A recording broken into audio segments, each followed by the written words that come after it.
Empédocles e sua harmonia dos opostos deram um fôlego à filosofia, mas a busca pela receita final da matéria ainda não tinha terminado. Se para Empédocles a mudança era como misturar quatro tintas diferentes, uma pergunta crucial ficou no ar: e se tentássemos dividir essas tintas infinitamente? Chegaríamos a uma partícula final, indivisível, que seria a base de tudo? Enquanto o mundo tentava equilibrar terra, água, ar e fogo, um pensador visionário estava prestes a olhar para além do visível. Cansado de elementos que podiam ser divididos e transformados, ele propôs uma ideia radical, uma teoria mecânica que soa assustadoramente familiar para nós hoje. Seu nome era Demócrito, e sua resposta foi o átomo. Demócrito propôs uma visão de mundo revolucionária e puramente mecânica. Para ele, a realidade se resume em apenas duas coisas: o átomo e o vazio. Imagine um espaço infinito e totalmente vazio, onde partículas minúsculas, como se fossem pedacinhos de legos invisíveis, os átomos movem-se e se chocam sem parar. Esses átomos seriam a fronteira final da matéria. Eles são indivisíveis, eternos, indestrutíveis. Nada poderia cortá-los ou destruí-los. Mas como essas partículas formam tudo o que vemos? Coisas tão diferentes como uma rocha ou uma flor? A resposta está na forma e no movimento. Demócrito explica que os átomos possuem tamanhos, pesos e formatos geométricos variados. Alguns seriam lisos, outros teriam ganchos, pontas, o que iria permitir que eles se encaixassem e se agrupassem como se fossem letras num alfabeto, formando palavras e frases mais complexas. E nesse sistema não existe intervenção divina ou um destino mágico. Tudo vai acontecer de forma mecanicista. Os corpos surgem e desaparecem simplesmente através do rearranjo, através de colisões e aglutinações dessas peças no vazio. É um materialismo radical, desde a natureza de uma rocha até a sutileza da alma humana. Tudo é, no fundo, apenas uma dança eterna de átomos se organizando e se transformando. Demócrito teve uma sacada muito à frente do seu tempo. Ele imaginou que tudo era feito de pequenas partículas indivisíveis, os átomos. Só que para a galera da época, principalmente Platão e Aristóteles, essas ideias pareciam simples demais, meio que vazia. Tipo, será mesmo que o mundo inteiro é só um monte de bolinhas do nada? Eles achavam que a realidade tinha que ser algo mais profundo, mais significativo, e essa decisão mudou praticamente o rumo da história e fez a humanidade esperar por 2000 anos para redescobrir o que Demócrito já sabia. Para Platão, a matéria seria um tipo de rascunho mal feito da realidade perfeita. O que é perfeito de verdade não estaria no mundo físico, mas naquilo que pensamos, ou seja, no mundo das ideias. Para Platão, a realidade de verdade seriam as ideias perfeitas, que não são materiais. Pensa comigo. Imagine que existe um projeto perfeito de alguma coisa, tipo um desenho ideal, sem defeitos nenhum. Agora, pega esse projeto e tenta construir ele na vida real. Você vai perceber que não vai sair perfeito. Vai sair com riscos, vai quebrar, vai desgastar, nunca fica exatamente como planejado. Para Platão, é exatamente isso que rola com a matéria. O projeto perfeito estaria no ato de pensar, no mundo das ideias. E, ao passar para o mundo real, a matéria se torna uma tentativa meio falha no mundo das ideias. Então vamos à pergunta: você já viu alguma cadeira perfeita? Provavelmente não, né? Sempre tem um pezinho meio torto, um desconforto, um desgaste do tempo, mas mesmo assim você sabe que é uma cadeira ideal na sua cabeça. Essa cadeira perfeita, ela existe somente no mundo das ideias. A cadeira que você usa seria apenas uma tentativa de copiar essa ideia e nunca vai chegar lá a 100%. E no final das contas, a visão de Platão é mais ou menos essa. O mundo material é tipo um rascunho mal feito e a realidade perfeita de verdade está em outro nível, que a gente só acessa pensando. Por isso, ele não curtia muito essa ideia de que tudo era só átomo. Para ele, a matéria sozinha não explicava nada. O que realmente dá forma e sentido ao mundo é algo mais abstrato, mais perfeito, quase como um modelo invisível por trás de tudo. Como podemos ver na figura acima, nosso querido Platão está de pé, de costas para o observador, em êxtase diante da visão do mundo das formas. Ele não está focado na matéria corruptível aos seus pés, mas sim no modelo perfeito, invisível, que dá forma e sentido ao mundo real. A luz divina emana das formas geométricas, ilustrando que a verdadeira compreensão e a alma do mundo vem desse plano superior, não dos átomos ou da matéria bruta.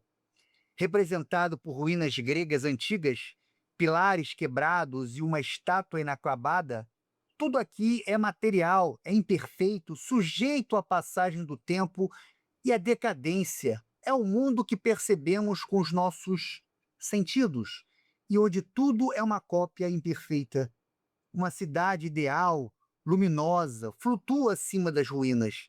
Ela é feita de formas geométricas puras, perfeitas, radiantes, como esferas, cubos e poliedros.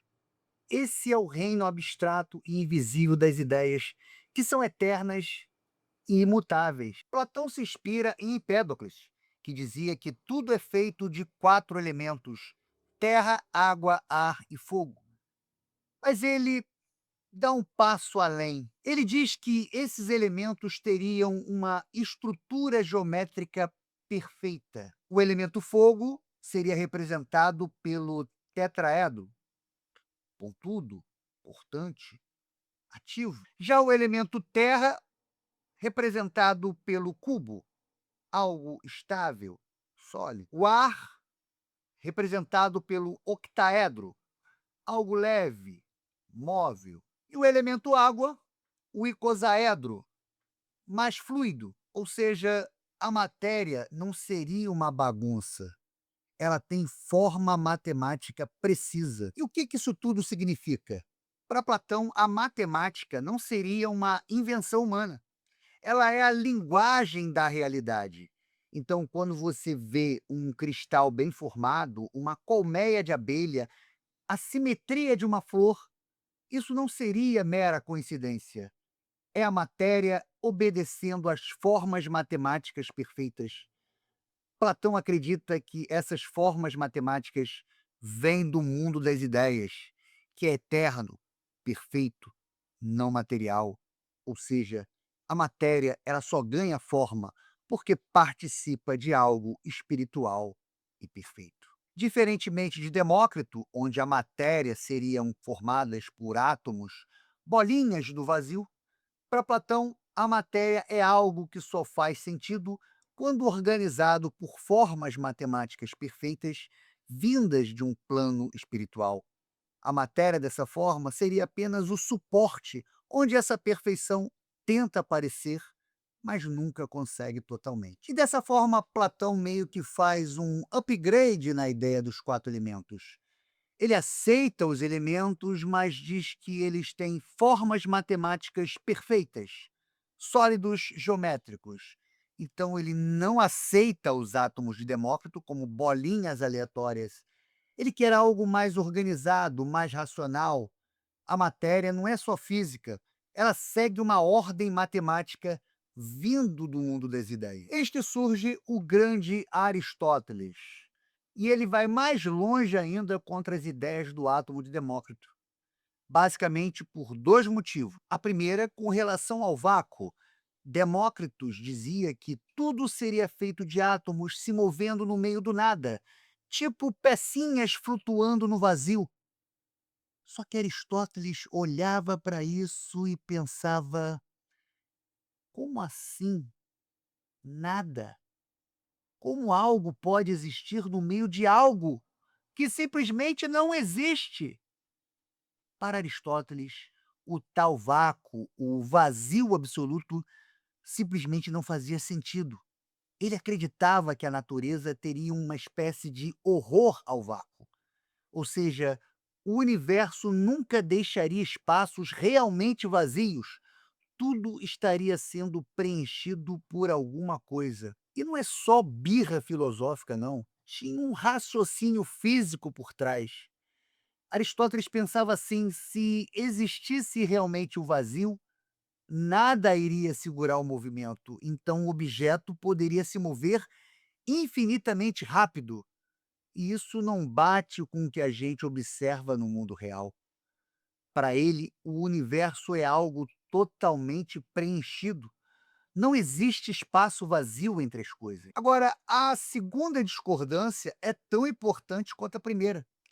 Demócrito dizia: se você for dividindo a matéria, vai chegar num ponto final, o átomo, que não dá mais para dividir. Aristóteles não comprava muito essa ideia, não. Para ele, a matéria funciona mais como algo contínuo, tipo uma massa sem blocos mínimos. Ele imaginava que se você pegasse um pedaço de ferro e cortasse no meio, e depois de novo, e de novo, e de novo, você poderia fazer isso para sempre, sem nunca chegar numa pecinha final indivisível. Para Aristóteles, não existem tijolinhos básicos da matéria. A matéria é mais como uma massa contínua que você pode dividir de forma infinita para sempre. Não existe menor parte da matéria. Para a concepção de matéria, então, Aristóteles mantém a ideia dos quatro elementos, mas com uma lógica um pouco diferente.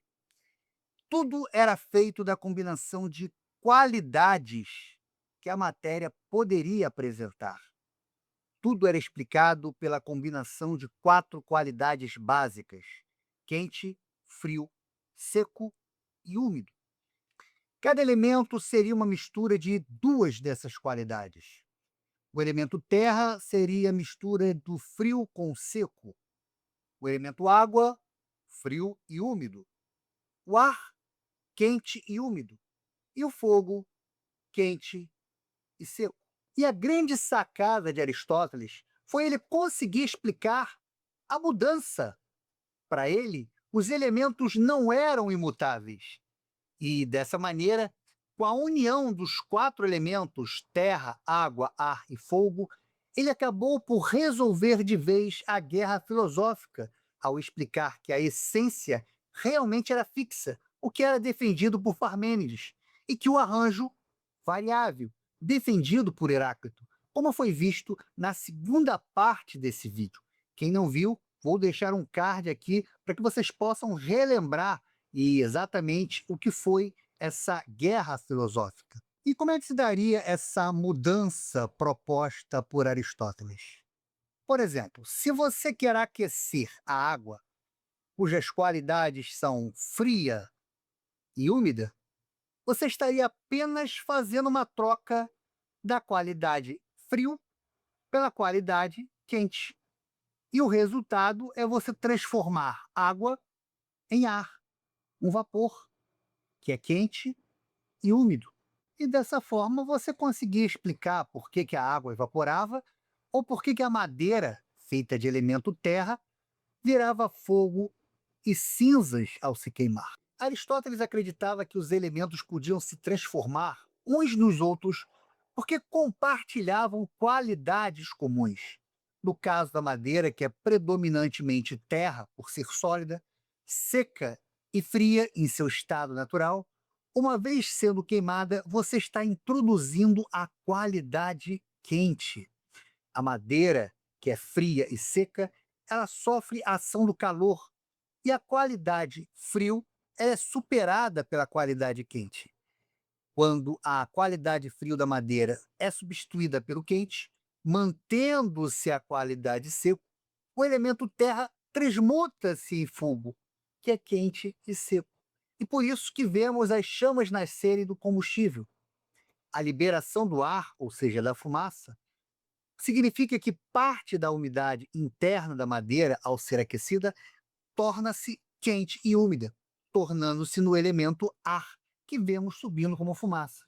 E o que resta no chão são simplesmente as cinzas, que para Aristóteles elas são a forma mais pura do elemento terra, pois perderam toda a vida ou calor ativo e voltaram ao seu estado de frio e seco total, sem aquela estrutura organizada que a madeira tinha anteriormente. E mais à frente, com esse conceito, temos o ancestral direto, um germe embrionário do pensamento químico, os átomos, pois os seus elementos, carbono, hidrogênio, oxigênio, eles permaneceriam os mesmos, mas as moléculas estariam em constante transformação. Aristóteles ainda pegou esse conceito de terra, água, ar e fogo para explicar a física do mundo. Para ele, o mundo era dividido em duas partes: o mundo sublunar, abaixo da Lua, e o mundo supralunar. Seria também a morada dos deuses. No caso do mundo supralunar, seria o local onde nós vivemos, composto pelos quatro elementos, cada um buscando o seu lugar natural. Fogo e ar, por serem mais leves, tenderiam a subir para o seu lugar natural, que seria o céu. Terra e água, mais pesados, tenderiam a descer para o centro da Terra. E ao passar da esfera lunar, entramos no mundo supralunar, que para Aristóteles seria a morada dos deuses. Naquela época, olhar para o céu era algo repleto de mitologia. O planeta Mercúrio, por ser o planeta mais rápido, muitas das vezes era associado ao deus Hermes, ao mensageiro dos deuses. Vênus, por sua beleza, pela sua grandeza no céu, muitas das vezes foi associada à deusa do amor, Afrodite. Marte, por ser o planeta vermelho, pela coloração do sangue, era associado ao deus Ares, deus da guerra. Júpiter, pelo seu tamanho, pela sua grandeza, era associado ao deus Zeus. E Saturno, por ser o planeta mais lento, ao deus do tempo, Cronos.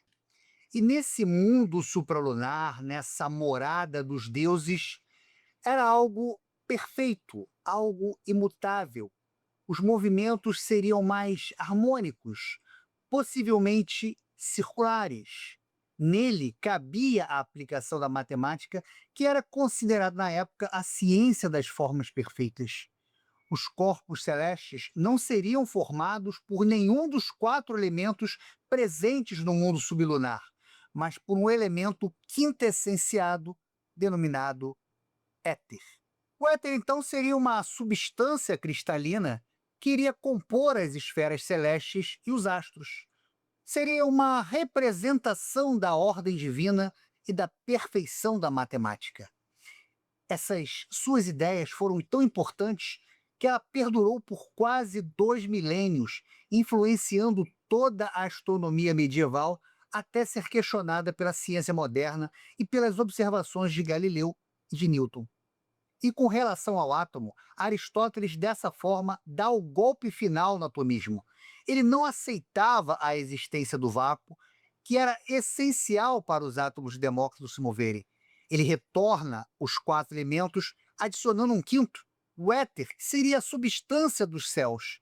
Ele explica a transformação da matéria através dos pares opostos, quente, frio, seco e úmido. E com essas explicações, Aristóteles se torna uma autoridade máxima. E com isso, a ciência ela trava nos quatro elementos até o período do Renascimento. E em nosso próximo vídeo, vamos ver como surge a alquimia, que vai surgir não de suposições vazias, mas de uma tentativa de se colocar as teorias de Aristóteles em prática, buscando manipular as qualidades da matéria para alcançar a perfeição. Aguardo vocês. Um grande abraço!